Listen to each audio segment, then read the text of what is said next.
जिसका संचय आपने करके रखा है, जो आपको लगता है ना समय आने पर हमारे काम आएगा।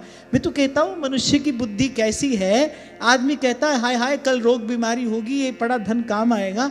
अरे रोग बीमारी हो ही क्यों? ये जो तुमने इकट्ठा करके रखा है इसीलिए तो रोग बीमारी हो रही है, इसी की चिंता तो रोगी और बीमार कर रही है। देखो मनुष्य की बुद्धि कितनी विकृत है, कितनी अशुद्ध बुद्धि है। व्यक्ति कहता है कल देर सवेर ऐसा कोई समय आ जाए तो धन काम आएगा। अरे भगवान पर दृष्टि रखो, ऐसा समय आए ही क्यों? आपका खुद का ही संकल्प अपवित्र है कि कल मेरे जीवन में विपदा आएगी, मेरा इकट्ठा किया हुआ धन काम आएगा। संकल्प तो आपका ही अपवित्र है। और पहले आपसे कभी मैंने कहा था, जो आपके जीवन में घट रहा है वो आप ही के संकल्पों का परिणाम, आप ही अपने बंधन का कारण हो। इसीलिए मुक्त भी आपको ही अपने आप को करना पड़ेगा। इसलिए उपनिषदों के वाक्य हैं, उत्तिष्ठत जागृत प्राप्य वरान निबोधत। सरल शब्दों में कभी आपको मैंने कहा था, आपका काम आपको ही करना है, कोई दूसरा करने नहीं आएगा। अब भाई दीपक सामने जलता हो, कोई आंखें ही बंद करके बैठा हो तो उसको कौन पढ़ा देगा? गुरु तो दीपक है, उसके प्रकाश में ये यात्रा की जाती है। आप आंखें ही खोलने को तैयार नहीं हो तो आपको कोई चढ़ाएगा कैसे? आपको गिरने से कोई बचाएगा कैसे? सच बात बताओ, ये बात व्यक्ति सोचता है कि नहीं? कल को कोई ऐसा समय आ गया तो धन काम आएगा, बताओ सोचता है कि नहीं सोचता है? सोचता है ना व्यक्ति। अरे ठाकुर जी पर दृष्टि रखो, मंगल भवन का नाम जपो, ऐसा समय आए ही क्यों? और एक बार ऐसे शूरवीर होकर भजन करके देखो, प्रभु के भरोसे एक बार ऐसे शूरवीर होकर भजन करके देखो। और इतनी कथा सुन रहे हो, ठाकुर जी का इतना स्वभाव तो समझ में आ जाना चाहिए। वो तो कहते भाई दांत से पल्लू भी जब तक दबा कर रखोगे तो हम नहीं आएंगे। बेचारे वहां बैठे बैठे दुख तो पा रहे हैं द्रौपदी की दशा देखकर। महारानी रुक्मिणी ने कहा अरे इतने व्याकुल हो रहे हैं, चले क्यों नहीं जाते? क्यों नहीं चले जाते? बोले नहीं अभी नहीं जा सकता हूं, मैं अभी नहीं जा सकता हूं, अभी उसको अपना आश्रय है।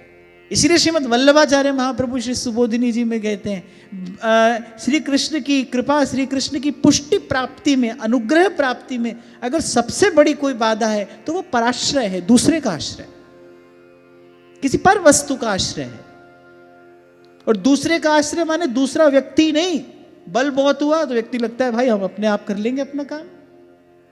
बुद्धि बहुत हुई तो व्यक्ति को लगता है कि भाई हम तो सब जानते हैं। धन बहुत हुआ फिर तो कहना ही क्या, फिर तो व्यक्ति को लगता है मैं ही भगवान हूं।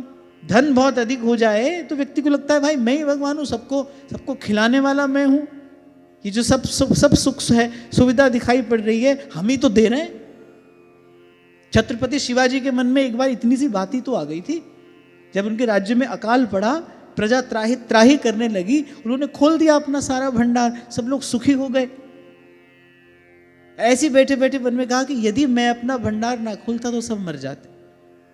बोले सारी प्रजा मृत्यु को प्राप्त हो जाती अगर मैं अपना भंडार ना खोलता तो।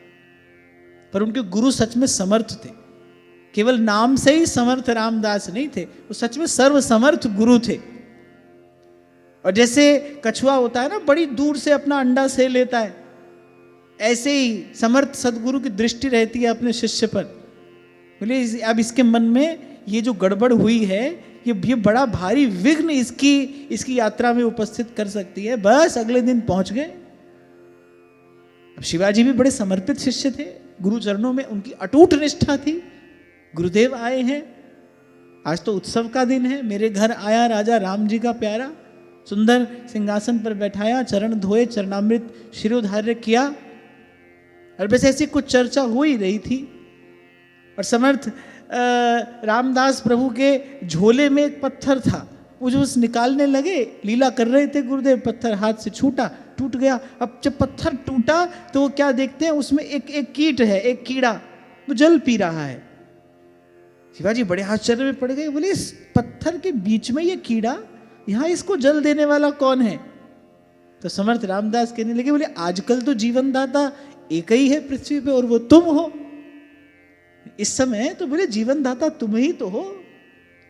बड़ी लज्जा आई, बड़े संकुचित हो गए कि मेरे मन में जो भाव आया गुरुदेव ने पढ़ लिया और उसी दोष का निवारण करने के लिए मेरे प्रभु ने श्रम किया है, चल कर आए हैं मेरे द्वार तक।